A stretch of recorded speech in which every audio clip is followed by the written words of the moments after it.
Ya, anak sekalian, nah poin D, kita masuk pada poin D, yaitu petaka kebohongan. Nah, apa itu petaka?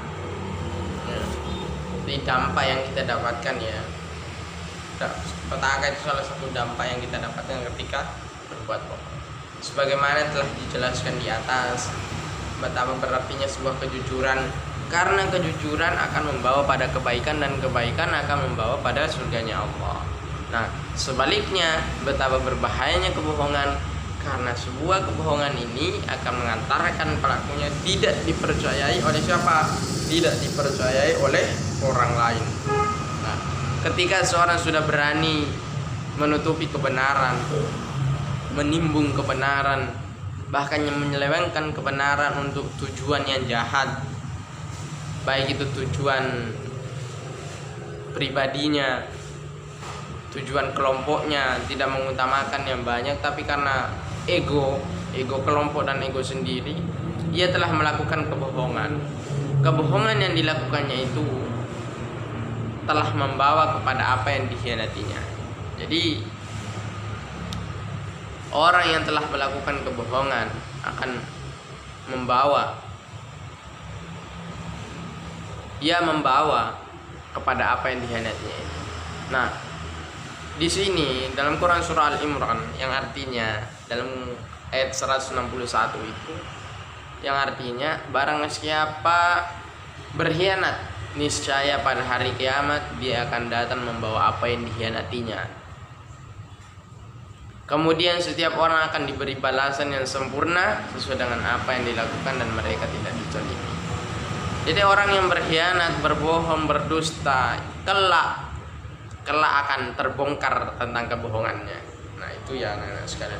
Kelak pasti akan terbongkar. Makanya ada perkataan seperti ini. Sejauh manapun kebohongan itu berlari, dia akan tersandung oleh kebenaran. Nah, sejauh apapun kebohongan itu berlari, dia akan tersandung oleh kebenaran.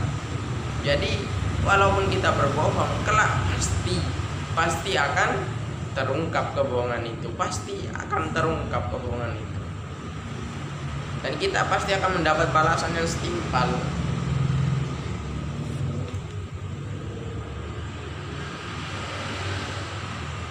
Nah, sekarang bagian E, yaitu hikmah dari perilaku jujur. Nah, ada hikmah, ada yang bisa kita petik, ada yang bisa kita dapatkan dari ketika kita berperilaku jujur. Banyak hal, perasaan enak dan hati tenang. Bayangin, kita jujur, kita plong, nggak ada beban sama sekali. Ya, kalau kita berbohong kan dituntut apa? Kita dikejar ya, kita dikejar oleh kebenaran. Kita mengatakan kebohongan, pasti hati kita nggak tenang. Yang pertama, kita melanggar ketentuan syariat, undang-undang juga kita melanggar.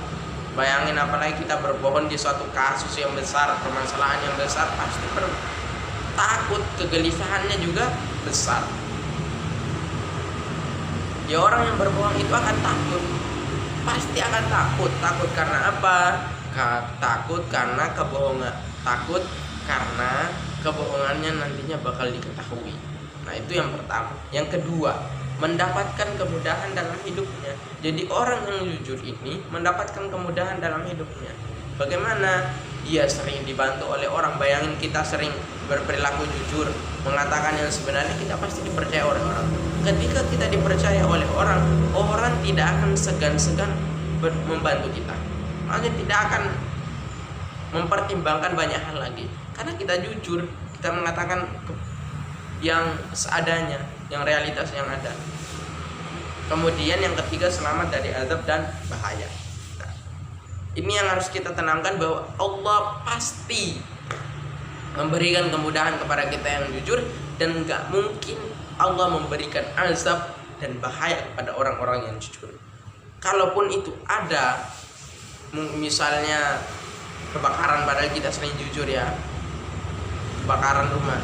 Nah, itu kita harus bisa memaknai itu bukan azab, bukan bahaya bagi kita yang diberikan Allah, tapi itu adalah bentuk kasih sayang dalam bentuk yang berbeda. Tapi memang mata kita tertutup untuk melihat kebaikan itu.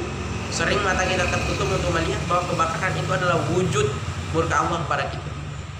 Tidak, maksudnya rasa tidak sayang Allah kepada kita. Tidak, itu rasa sayang Allah, tapi dengan cara yang berbeda. Hanya mata kita yang tidak mampu melihat ke sana. Oke. Kemudian yang keempat, dijamin masuk surga sesuai dengan hadis tadi. Sesuai dengan hadis yang artinya barang siapa yang berbuat kejujuran itu membawa pada kebaikan, dan kebaikan akan membawa pada surganya Allah. Nah, ini yang mengucapkan siapa? Yang mengucapkan Nabi. Nabi pernah berbohong. Nabi nggak mungkin membohongin kita. Yakin aja, yakin.